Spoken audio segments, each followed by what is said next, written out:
Olá, oi pessoal, boa tarde, tudo bem com vocês?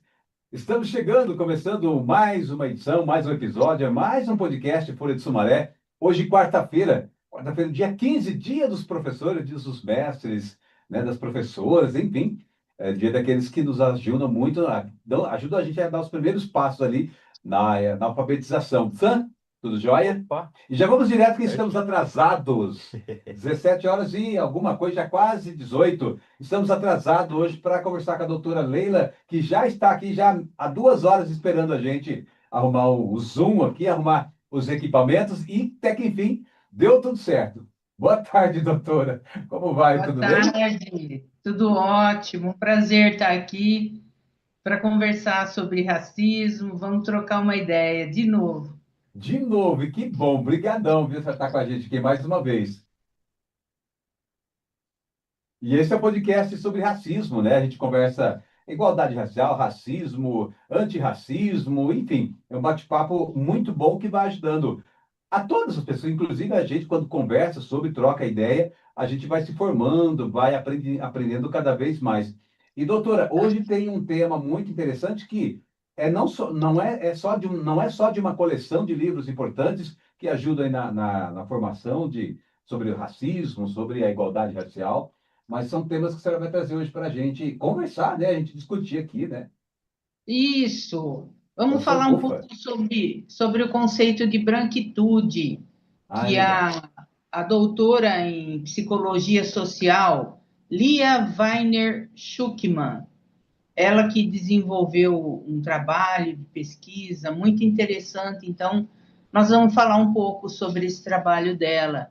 Mas antes eu gostaria de dizer que, pelo que eu tenho estudado, ouvido, muitas pesquisadoras, profissionais, educadoras falando sobre racismo, né? Certo. E que elas enfatizam que não basta não ser racista, é importante que a gente seja antirracista, né? Ah, bom, uma das maneiras da gente ser antirracista é estar fazendo essas lives, conversando, trocando uma ideia, passando o que a gente está aprendendo, estudando sobre o assunto, né? Eu acho que Sim. é uma atitude antirracista, de conscientização, ou de mostrar a nossa conscientização, compartilhar com outras pessoas, para que elas também reflitam sobre e sejam também antirracistas, né? Eu queria falar um pouco sobre a questão do meu lugar de fala, né? Uhum. De mulher branca, que mora no interior de São Paulo, sempre morei aqui, e tenho a formação em psicologia. Eu fiz a minha graduação e já no quarto ano eu recebi, então, a licenciatura, a graduação de licenciatura. Depois eu fiz o quinto ano, que é a formação de psicóloga. E nesse quinto ano eu comecei a minha pós-graduação na Unimep, em Piracicaba. Uhum. Então, eu estudei filosofia e psicanálise. Então, quando eu terminei a psicologia, eu estava já também terminando a pós-graduação. Então, foi um momento muito bom da minha vida, muito importante, e diz também dessa questão de privilégio, tá? Que é o que nós vamos falar hoje.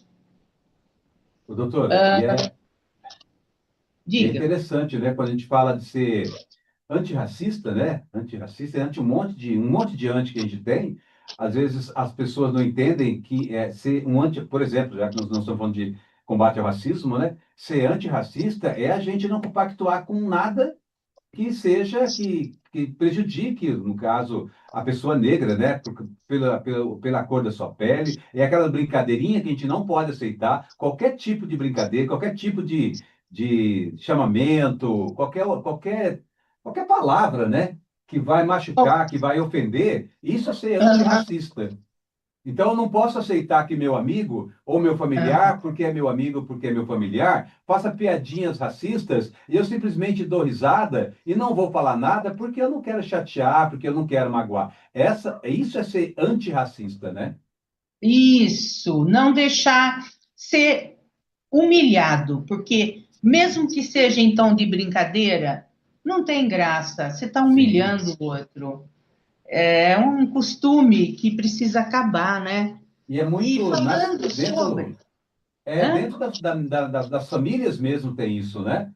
É, uma piadinha dentro da família negra mesmo tem isso. Um fazendo termos pejorativos sobre o outro, né? E dando condições e dando voz para aqueles que já são racistas continuar, prolongar essa brincadeira. Ou seja, quando eu aceito na minha casa, por exemplo, um exemplo, um dia, no comecinho da pandemia, eu deixei meu cabelo black, bem grandão, né? Como estava até Hum, ontem, até agora há pouco. Até agora há pouco. E aí eu cheguei na casa da minha mãe e eu deixei ele bem grande mesmo, né? Na pandemia, não estava trabalhando fora. Eu cheguei na casa da minha mãe falou assim, daí, que cabelo feio, vai cortar isso? Então, aham, a minha própria mãe, aí eu expliquei para ela a importância do cabelo grande, né? Que meu cabelo estava grande, a importância disso, e é exatamente para conscientizar e para falar sobre o racismo. Ali, naquele momento, ela entendeu a necessidade de ter conversado com ela, né? E quando a gente vai para a rua, a brincadeira é a mesma. Ah, vamos entrar, vamos achar um controle remoto aí dentro, vamos achar um pente, e aí essas brincadeiras vão, né? Ah, pele de subaco fedorento, enfim, e aí esses termos vão se perpetuando e a gente não tem a coragem de reprimir e falar, olha, eu não aceito isso, isso está me machucando, está magoando, ou dentro das famílias brancas, alguém ter essa percepção e falar isso, né? Olha, esse termo não se usa com ninguém, né? Seja por causa da cor, por causa da opção sexual, enfim, condição social, e aí aham. vai, né? E aí sim está nascendo, aí sim é o antirracismo, né? Isso, é preciso que os brancos se coloquem e também não permitam esse tipo de brincadeira, e os negros também, não admitam, né? Perfeito. Bom, vamos lá. Eu só queria lembrar uma coisa que eu estava estudando hoje. Eu fiz as contas. Faz 137 anos que aconteceu a abolição. E aí eu Uhum. fiz as contas e pensei, nossa, quando eu nasci, só fazia 78 anos, Muito né, recente. que tinha ocorrido a abolição. Então, é muito recente, gente, é muito Sim. recente. Então, os traços disso ainda está contaminando a sociedade. Bem, vamos entrar então na noção de branquitude que a Lia Weiner ensina para gente. Além desse livro, Branquitude, Diálogos sobre Racismo e Antirracismo, ela também escreveu o livro Entre o Encardido, o Branco e o Branquíssimo. Uhum. E outro livro, Famílias Interraciais, Tensões entre a Cor e o Amor. Bem, hoje nós vamos focar no branquitude. É importante, ela coloca que esse conceito surgiu nos Estados Unidos na década de 90, quando estava iniciando uma luta antirracista, que lá sempre teve movimentos, né? Essa noção, esse conceito surgiu nos Estados Unidos. Aí ela explica que branquitude não é o mesmo que pessoa branca. A brancura da pele não é nada se não fosse o racismo, não teria significado, Nossa, bem? profundo. Então, o que é? A cor da pele só tem significado quando a gente pensa numa estrutura de poder, em que brancos têm em suas mãos o controle das decisões políticas, econômicas, um lugar de vantagem estrutural. Sim, Isso é branquitude, esse poder. E quem está nos lugares de poder? Os brancos, né? A gente sim. para pensar. você vê a maioria do Congresso Nacional branca, sempre quem está assumindo o poder nas grandes empresas, o diretor, o presidente, é sempre comandado Sim, pelas pessoas brancas. exatamente. Então, é isso que ela chama de branquitude, essa posição de poder na sociedade, que nem toda pessoa branca tem essas condições ou tem esse poder. Mas quem está no poder sempre é São branco, pessoas brancas. não é? Sim, É sim. notável isso, né? Aí, bem, eu comecei falando dos 137 anos da abolição, por quê? Tem tudo a ver, o que a gente está vivendo agora é ainda reflexo de 400 anos de escravidão, dessa relação do negro prestando serviço, trabalhando, e o branco sendo dono e só mandando. Exato. Mas aí ela lembra da questão da Europa, que é os que se colocam como a representação suprema do humano, né, o Sim. branco europeu, ele se coloca no centro de tudo, né, e ignora todo o conhecimento das outras civilizações. Os brancos europeus não consideram que a China, a Índia, a África, os árabes, os indígenas, os habitantes de toda a América, né, eles não consideram que eles sejam brancos, né? Mas acontece que, numa das lives que a professora Lia comenta, a Europa significa só 20%, os brancos significam 20% da 20%. população mundial, Sim. certo? Você já tinha parado para pensar no número de brancos que existem no mundo? Jamais, jamais. Pelo contrário, Aham. né? Dá-se a impressão que é o contrário, né? Então, pelo poder que eles têm, que os europeus têm, né? Porque assim, Exatamente. você não pense que eles, tipo, me achariam branca. Não, é só quem está lá na Europa. Eu, aqui, sou reconhecida como branca, mas eles me entendem, me leem, me enxergam como latino-americana. O que é muito forte Né? até dentro dos Estados Unidos, né? Isso, isso. Europa e Estados Unidos, verdade, bem lembrado. Os brancos lá são todos assim. Para eles, nós não somos brancos. Aí aquela depressão, né, doutora? Aquela frustração, né? No Brasil eu Olha, domino, no Brasil eu estou no topo. Quando eu chego na Europa, Estados Unidos, oh meu Deus, eu não sou branco. pessoalmente, né, para mim, não Sim, faz a sim. menor diferença, tá? Mas Mas para. Pode falar. para muita gente faz, né? Sim, sim. Então, enfim, vamos avançar um pouquinho mais. Então, eles se colocam como se eles, os brancos europeus, fossem os representantes da norma da humanidade. A humanidade é humana porque, segundo Os, eles, os 20% salvam a ou humanidade. seja, o resto do mundo Meu parece que é Deus. o quê? É semi-humano, né? Semi-raça, né? É. Para usar o termo bem ruim da semi-raça. Aham. Bem, ela diz que a branquitude tem o racismo como um exercício de poder diário e se constrói na ideia de que quem tem raça é o outro. Nossa. Pessoas brancas são ensinadas a não enxergar sua cor como raça, enquanto pessoas negras e indígenas são racializadas o tempo todo, né? Ninguém ensina, ai, você é branca, Leila. Sim. né? Mas a Muito sim. pessoa negra, ela é chamada de negra. Ninguém falou branca, faz favor para mim. Não sei, já te aconteceu de chamar pela cor? E no meu caso, É. imagina. Poxa, tá falhando aqui, né, Sam? Teve uma situação que aconteceu, eu trabalhava aqui na Câmara de Vereadores, e um amigo que eu falo assim, né? A gente tinha amizade há muito tempo, né?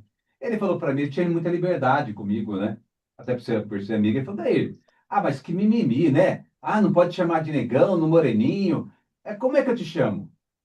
Eu falei assim, você me chama por Odair. Esse é meu nome. Eu falei para ele, Aham, alguém já chegou em você e falou assim, ô Brancão. As pessoas não falaram Fragate, ao invés de falar ô aham, Brancão. E a gente conversava muito sobre isso, porque nessa dúvida que ele tinha, ele acabava me perguntando para aprender mesmo, né? Ele tinha essa vontade também de se desprender desse preconceito, que era inconsciente, ele cresceu com isso, né? E aí eu falei assim, alguém já te chamou de Brancão? Ou falou alguma coisa referente à sua cor? Não, né? Então, você pode me chamar pelo nome, eu sou jornalista, pode me chamar o jornalista ou o aham. assessor, mas não precisa destacar a minha cor, já que nós somos seres humanos, né? Isso, e Eu essa cresci com atitude isso, que né? isso, e essa atitude que você tem é que outras pessoas devem copiar. Que é o Não antirracismo, né? aceita. Não é brigar nem nada, é Isso. conversar igual você fez, conversar numa boa, dar o exemplo, vou te chamar de brancão, o que você acha? Ou branquinho, sei lá eu, né? É É isso, isso. fazendo isso, a gente também está educando, conscientizando o outro, Perfeito. né? Perfeito. Muito bem, aí a pessoa branca incorpora a branquitude exatamente pelo lugar de vantagem. Bem, a brancura é a cor da pele, já a branquitude é o significado dado à cor da pele, né? Que significado é esse? É o significado de lugar de poder, como a cor branca sendo a única civilizada, né? Aí quem não é da cor branca fica animalizado, desumanizado. Esse é o problema. Isso é branquitude. É quando isso é colocado, né? Então, nem toda pessoa, por ter a pele branca, age assim. Sim. Mas tem uma coisa no funcionamento da estrutura da sociedade brasileira, isso é evidente, né? E aí É, entra uhum. a questão da superioridade moral, intelectual, Perfeito. estética, né? E aí toda a referência de, o que que é melhor, mais bonito, o que é mais inteligente, o que tem um comportamento moral mais correto. Tudo isso que está por trás dessa ideia de superioridade branca, É verdade. sempre à custa de rebaixamento do não branco. Ô, doutora, as pessoas, elas perguntando do lugar da senhora, né? Pessoa branca, elas têm noção, elas têm noção disso? Ou como já nascem num ambiente que não tem questionamentos, né? Elas chegam em algum momento a ter noção dessa brancura, dessa branquitude, principalmente branquitude, né? Não tem, É é uma coisa natural, que né? tá automático, igual o racismo atinge, penetra todas as pessoas, tanto branca como negras. Essa coisa do branco, da branquitude, acontece, né, no funcionamento da sociedade. Daí a importância de estar fazendo o que a gente está fazendo aqui, conversando sobre, explicando esse funcionamento, que é uma coisa desigual, desonesta, injusta, né? É uma injustiça Uma na tremenda relação, maldade, na verdade. na relação entre as pessoas, né? E a ideia é que isso vai se modificando conforme vai tendo consciência. Daí entra a questão do estudo, né? Que faz toda a diferença. Se interessar por essa questão do racismo, lê alguma coisa, ouve, procura no YouTube alguém comentando o que é, se interesse, né, para ver como é que você está atuando em relação a isso. Se informa, eu acho que esse é o caminho, tá, Odair? Aí, voltando à professora, doutora Lia Werner, ela, para escrever esse livro Branquitude, ela fez uma pesquisa só com pessoas brancas, perguntando: o que é ser branco para você? E aí, foi até a tese, e daí ela fez o livro. Então, chegava para a pessoa branca de todos os níveis sociais, desde um dirigente de uma grande empresa até morador de rua. Então, ela pegou todos os níveis e sempre com a mesma pergunta. E o que, que tinha de igual nas respostas de todos? A noção de superioridade. E o que chamou atenção, e eu trouxe para conversar com você, é assim: ela entrevistou um mendigo na rua, mendigo branco. Ah, E, e aí, uma das coisas que ele falou é que, eu consigo ir no banheiro, nossa. no shopping, e uso o banheiro do shopping. Eles não, os amigos negros. Uhum. Que eram Entende que negros. a vantagem até para o mendigo ser branco, ele era aceito entrar no shopping e usar o banheiro. É chocante. Então, por isso que eu trouxe esse exemplo da pesquisa dela, né? Teve alguns anos, não vou lembrar quanto tempo, doutora. Não sei se Hum, você chegou a ver esse caso na televisão. Um mendigo também, né? Uma pessoa em condição de rua, né? Morador de rua. Uma moça encontrou ele pela rua lá, Santa Catarina, Paraná, algum desses estados aí, né? Encontrou esse mendigo, levou ele para cortar cabelo, ele, olhos claros, levou para cortar cabelo, deu roupa para ele, banho, se tornou modelo. uhum. Branco, né? Branco, louro, olhos claros, né? Um porte, mendigo ali, como qualquer, na condição de como qualquer outro, mas foi alçado de lá porque e tem aquela coisa assim, nossa, e aí tem isso também, né? Nossa, eu já vi demais, a senhora com certeza, o Sam, a Clau, nossa, ele é tão bonito, como é que tá numa condição dessa? Mas esse Por bonito ser tá ligado diretamente por ele ser branco, por a ter cor olhos da pele. claros, a cor da O, pele, né? o branco não quer ver alguém da cor dele sendo humilhado, É, menosprezado. Até é, eu acho que o resgate desse aí que você citou foi por ser branco. Eu acho por que ser branco, fez por ser branco. um peso enorme, É. sem dúvida, né? Bom, vamos em frente. Aí, a Lia Werner fala do racismo estrutural. Então, tem a ver como a nossa sociedade se estrutura. E ela deu um exemplo que eu achei bem interessante. Ela deu um exemplo do carnaval na Bahia. Hum. Ela pegou uma foto tirada de cima do bloco passando. Então, você vê aquela multidão totalmente cheio de gente, mas dá para você distinguir a cor. Os brancos passando no meio e pessoas negras em volta, tanto de um lado como do outro. O que é isso? Estão lá no carnaval tudo junto? Mas só que para entrar no bloco onde só tinha Hum. branco, tinha que pagar, comprar o abadá, né? É Uhum. uma roupa, uma camiseta específica. E geralmente isso é caro, então só tinha branco. Então, eu acho que isso, Classe como social, né? exemplo, racismo estrutural, ficou bem Aham, interessante, né? é. Como é que ele se estrutura na sociedade? Então, ai, não tem apartheid no Brasil. Meu Deus. Se isso não Não. for apartheid, é o quê, né? Só não tem o nome, né?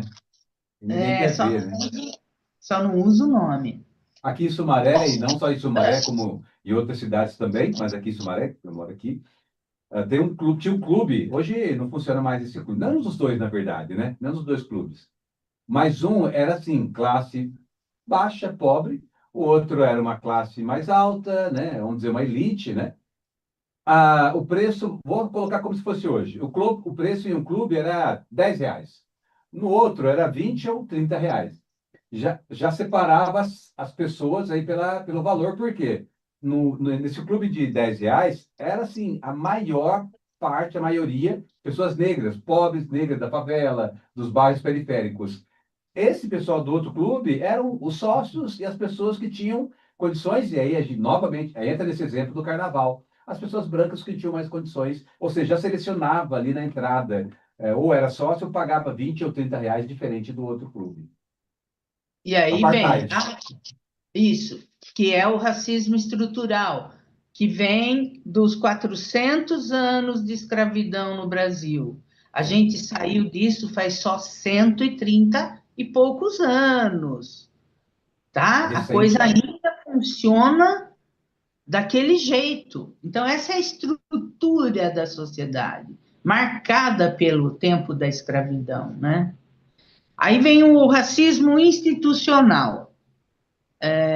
Aí tem a ver com empresa, órgão público, instituições que não promove a igualdade racial.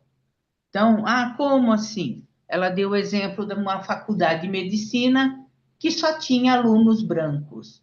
Então, o que que mostra ali? Que não houve preocupação alguma daquela faculdade em fazer coisas que promovesse a entrada de pessoas negras. Só branco pagou e se inscreveu e vai que vai.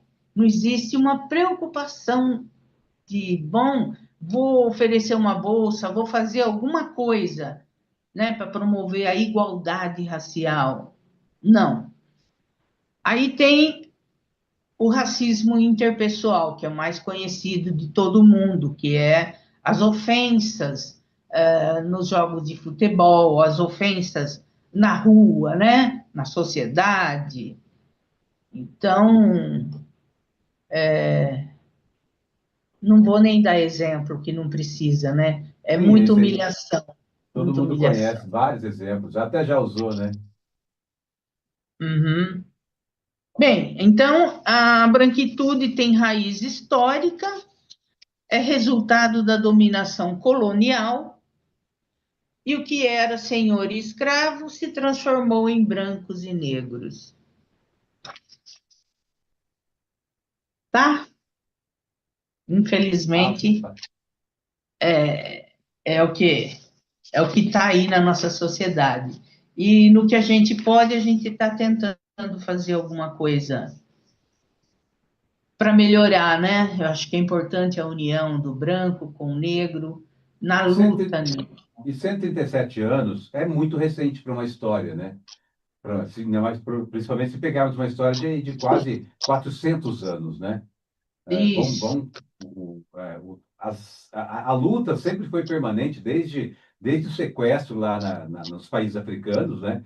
É, outros se suicidando, se jogando no mar para não ser escravizado, né? Para não ser tirado da sua terra. Aham. Chegando aqui a mesma tentativas de fugas, exatamente para não continuar aquele sofrimento, né? Ou seja, a luta foi Nós, sempre permanente. nós vamos falar de luta agora. Antes de Ah, falar legal. da coleção Sankofa. Eu achei importante aqui, eu ouvi essa semana uma live com a professora a doutora Nilma Lino Gonçalves. Ela é do Movimento Negro Educador. E ela falou que desde o início do século XX, esse movimento está desenvolvendo ação política para construir a pedagogia antirracista, né? Aí, existe o Movimento Negro Unificado, MNU, né? ele, desde a década de 70, ele lutou para alterar a lei de diretrizes e bases da educação. E foi essa luta, desde os anos 70, com os professores atuando no Conselho Nacional de Educação, professores negros, né? Uhum. Eles conseguiram a lei 10.639, que tornou obrigatório o ensino da história da cultura da África e a cultura afro-brasileira. Bem, então, você vê, essas leis chegam lá em Brasília, chegam no Congresso, mas não é assim. Por exemplo, a lei de cotas, esse movimento negro estava discutindo desde 1980, né? Então, como que conseguir essas modificações? Tá, tem a luta deles. É claro que se não tivesse um governante que reconhecesse a reivindicação Sim. e criasse a lei e fizesse valer, né? Também Tanto, não ia valer, mas tem tanto um é que ficou movimento. engavetado tanto tempo, né? Isso, exatamente. Tem todo um movimento, os negros nunca ficaram parados. E só para fechar sobre o movimento negro unificado, falar das conquistas, né? Então, o Dia Nacional da Consciência Negra, demarcação de terras quilombolas, a Lei 10.639, para ensinar história e cultura afro-brasileira, a Lei de cotas nas universidades, a lei que define como crime o preconceito de raça e o reconhecimento de Zumbi dos Palmares como herói nacional. Tudo da luta dos negros do Brasil, desde sempre, Desde né? sempre. Bom, outro exemplo de luta aqui, para falar do Sankofa, então, nós não temos imagem aí, né? Do Sankofa. Sankofa? Tem. É, Ó, deixa eu só fazer um comentário bem rapidinho, doutora. tá? Claro. Falando das personalidades, esses negros que, né, estão na luta há tanto tempo. Hoje, dia do professor, né? Uhum. Há alguns anos, eu estudando, claro, eu estudando, eu descobri que o dia do professor foi criado por uma deputada negra. A primeira deputada negra do Brasil e, Ah, né, em Santa Catarina, olha, em Santa tô, Catarina. tô aprendendo Primeira, hoje. é a primeira deputada negra em Santa Catarina, né? Aham, aham. E que foi a responsável por criar o Dia do Professor. Olha aí que bonito. Então, e eu tinha uma relutância, quando eu comecei a pesquisar, não aparecia em sites oficiais de jornalismo, de notícia. Aham. Eu encontrei essa notícia, e aí, como aquela coisa que eu ainda tenho de não acreditar que o negro, a negra, tem essa capacidade, e são intelectuais, são estudiosos, né? São pensadores, bom, será que foi? Aí eu pesquisava em sites oficiais, não aparecia. Hoje, vendo a Globo News lá, na notícia que corre lá embaixo, né? É, Primeira deputada negra do Brasil criou o Dia do Professor, reforçando uma coisa que eu vi lá há 2 ou 3 anos atrás. Ou seja, quis trazer essa lembrança de hoje. sim, muito legal. Eu não sabia e fiquei feliz de saber. Bom, a Sankofa, ou Sankofa, é, é de um provérbio de Akan, de Gana, que tem o símbolo de um pássaro que olha para trás. Ah, que bonitinho! Bonito, né? Esse símbolo é lindo. Isso. O que significa isso, né? Ele simboliza a busca do conhecimento passado para aprender com ele e construir um futuro melhor. Esse é um símbolo lindo, né? Vamos traduzir, né? Para o afrodescendente, né? Olhar de onde ele vem, de onde ele descende, Uhum. conhecer a riqueza do povo que ele descende, né, que ele é originário. Para quê? Para ter um presente promissor e um futuro melhor ainda, no sentido de se valorizar, sabe? Você não veio de Sim. escravo, não. Você veio de um povo que tinha muito conhecimento, muita riqueza em todos os sentidos. Era riqueza econômica, intelectual, saberes, muita coisa. Então, esse olhar é para olhar para esse passado, para poder ter um futuro melhor. Eu Bem, acho fantástico esse símbolo. e aí quem que está por trás da coleção Sankofa, que são 4 livros tratando dessas questões afrocentradas, né? O conhecimento africano. O movimento negro. E aí eu descobri que em 1937 tinha a Frente Brasileira Negra, tá? E já estavam organizados. O que que aconteceu? Logo em seguida, o governo da época era um governo autoritário e desmanchou, acabou com a associação, com o movimento, tá? Uhum. Mas, enfim, o movimento foi retomado depois, na década de 70, que aí eles conseguiram começar a atuar na educação, buscar, né, o Dia da Consciência Negra, a demarcação de terras, enfim. Foi retomado depois da ditadura, na verdade. Até durante a ditadura, né? Porque na Isso. década de 70 ainda tinha, mas eles conseguiram, continuaram se unindo e tentando e lutando, né? E nessa época, então, eles se juntaram para criar essa coleção, né? Para resgatar a história e as tradições africanas e afro-brasileiras, né? Para quê? Para fortalecer a identidade e orgulho dos africanos e afrodescendentes. Então, eu super recomendo quem tiver interesse, quiser conhecer um pouco mais do que a gente estuda e que, basicamente, todo mundo que quer estudar racismo tem que ler essa coleção de 4 livros. É Verdade. maravilhoso, né? Você quer fazer algum comentário? Não, eu queria fazer um comentário que inclusive essa coleção, quem é muito ressaltado nela, e um dos pensadores também dela, Abdias É, Nascimento, né, que foi um deputado negro também, mais ativo na época, dentre isso, todos, né, mas ele usando o seu mandato para lutar contra o preconceito sozinho, lá no Rio de Janeiro, na Assembleia, né? exatamente. Uhum.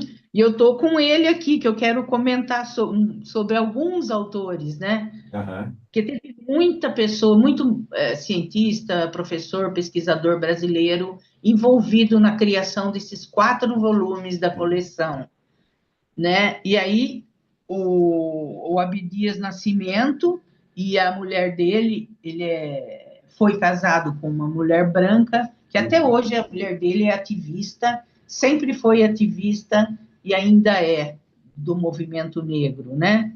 E tem o centro de memória, né? Centro Abdias Ah, Nascimento. que eles criaram, ele e a Elisa, a mulher dele, criaram a IP-Afro, Instituto de Pesquisas e Estudos Afro-Brasileiros. Então, só contar um pouquinho da história dele.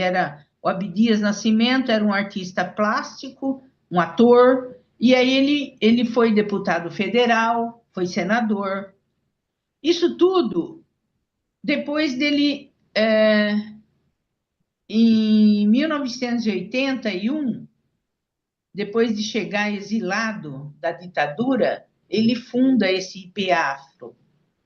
Então, é uma pessoa que lutou muito, sofreu muito, Sim. né? Teve que viver fora do Brasil, mas teve muitas conquistas para o povo negro.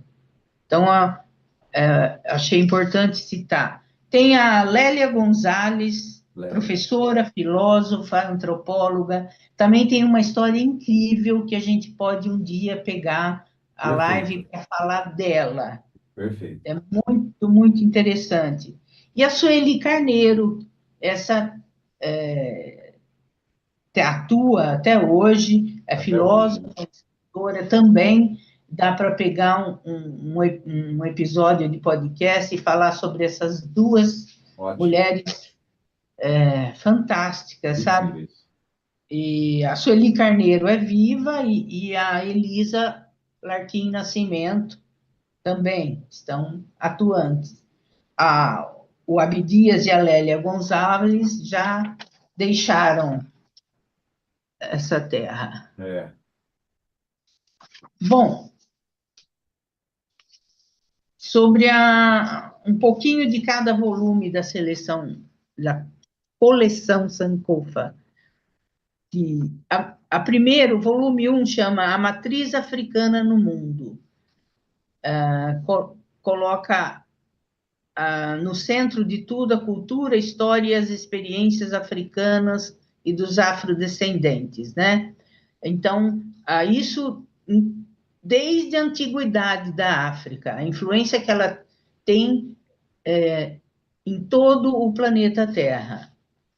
Trata sobre a história dos quilombos, porque os quilombos, a data mais antiga que eu encontrei foi 1535. Então, desde que começou a escravatura no Brasil, começaram os quilombos, Sim. né? E eu achei interessante que em 1595, já nesse primeiro século, já formou o Quilombo do Palmares, que foi o quilombo que durou 100 anos, e onde o Zumbi do Palmares viveu, comandou lá nos últimos 20 anos do Quilombo dos Palmares. Então, você vê que não é pouca resistência. Não. E como nós conversamos no outro podcast, tem mais de 7.000 quilombos espalhados no Brasil inteiro, esperando a demarcação de terras. Então, isso tudo é prova da resistência, da não conformidade com a violência que o escravizado sofria. Nunca foi Exato. aceito passivamente. É Nunca. uma farsa falar isso. Não, não, os negros eram bonzinhos. Imagina! Não suportava, não, né? Então, uma demonstração é toda essa resistência dos quilombos espalhados no Brasil inteiro, né? O que a gente Temos... vê quando fala muito, é muito calmo, é muito tranquilo, na verdade, é os exemplos que a gente que vão mostrando, né? A violência da polícia, essa abordagem absurda, desrespeitosa, desumana, que acaba fazendo com que muitos tenham medo de reagir. Se acaba tendo alguns que se recolhem, aceita a condição de que sim, eu sofro racismo, mas deixa eu ficar aqui, pelo menos eu não me machuco, eu não morro, não prejudico família. Mas tem aqueles que aí continuam inconformados e vão para a luta, vão para se estudar, vão se preparar, né? Isso, a luta agora é estudar, É isso. tá? Se colocar bem na sociedade. E também se engajar, né, na Sim, questão do antirracismo. antirracismo. Eu acho muito importante. É se defender, sabe? É não se esconder, negar a sua descendência. Isso não vai Perfeito. ajudar. Se reconhecer afrodescendente é um passo importante para Sim, ajudar a combater o racismo, não é? perfeito. Bom, para finalizar e falando então, o volume 2 se chama Cultura em Movimento, que fala justamente do ativismo negro no Brasil. Tudo que a gente comentou agora das lutas, né, tendo a educação como tema fundamental. Volume 3, Guerreiras de Natureza. Destaca o papel da mulher negra na formação da cultura brasileira, na luta contra o racismo e o machismo. Fala da tradição religiosa, que a gente também pode fazer um dia um podcast para falar só da religião Perfeito. afrodescendente, né? De matriz africana, para falar o termo É, correto. as religiões de matriz africana. E o volume 4 se chama Afrocentricidade, que é reverter a história e a cultura, colocando a África e os africanos no centro da narrativa, né? Reposiciona os africanos e a África como sujeitos da sua história. Então, é muito interessante, muito valioso. Temos uns minutinhos aí antes de Temos ainda encerrar. 3 minutinhos. Então, eu vou falar do Cadernos Negros. Ah, legal. Eu encontrei aí na minha biblioteca, eu ganhei esse livro de uma das autoras, a Silvana Martins. Ela fez uma dedicatória na época, não sei se dá para ver. Enfim,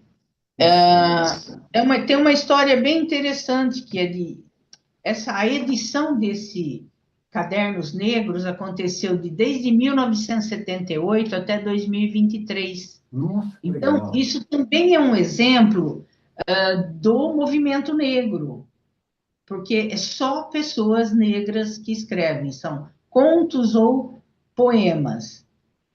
E aí, por exemplo, nesse aqui, no conto que a Silvana escreveu, ela conta a história de uma menina negra que tinha uma boneca branca, que ela gostava muito da boneca. E um dia, por um motivo, a boneca quebrou, ela ficou sem, e aí ela ganhou uma boneca negra. E ela conta, então, a personagem que ela criou ficou muito feliz, porque conseguia se ver na boneca. Então, assim, resumindo bastante, né, o que ela fala. Recomendo, tá? Então, tem 45 publicações do Cadernos Negros, você Nossa, encontra facinho na internet, tá? Só histórias escritas por pessoas negras. que legal. Nossa, ótima indicação. Tá bem? Acho que fechamos, então. Fechamos e novamente com chave de ouro, né? Mais uma quarta de aprendizado, né? E de troca. Bom.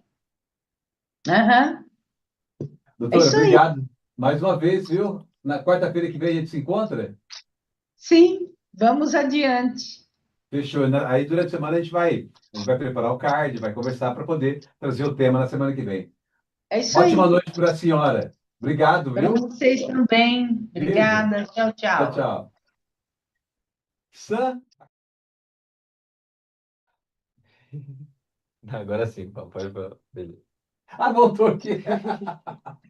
Mais uma vez acabamos. Gente, amanhã nós temos aqui quatro convidados, mais um da Secretaria de Bem-Estar Animal, falar sobre o trabalho da Secretaria de Bem-Estar Animal, dois convidados, secretários de lá, e também a gerente do SIM, que é o Centro Integrado da Mulher, falar sobre o Outubro Rosa. Dois bate-papos muito importantes. Amanhã, 18 horas, de volta, podcast Folha de Sumaré. Valeu, gente. Tchau, tchau.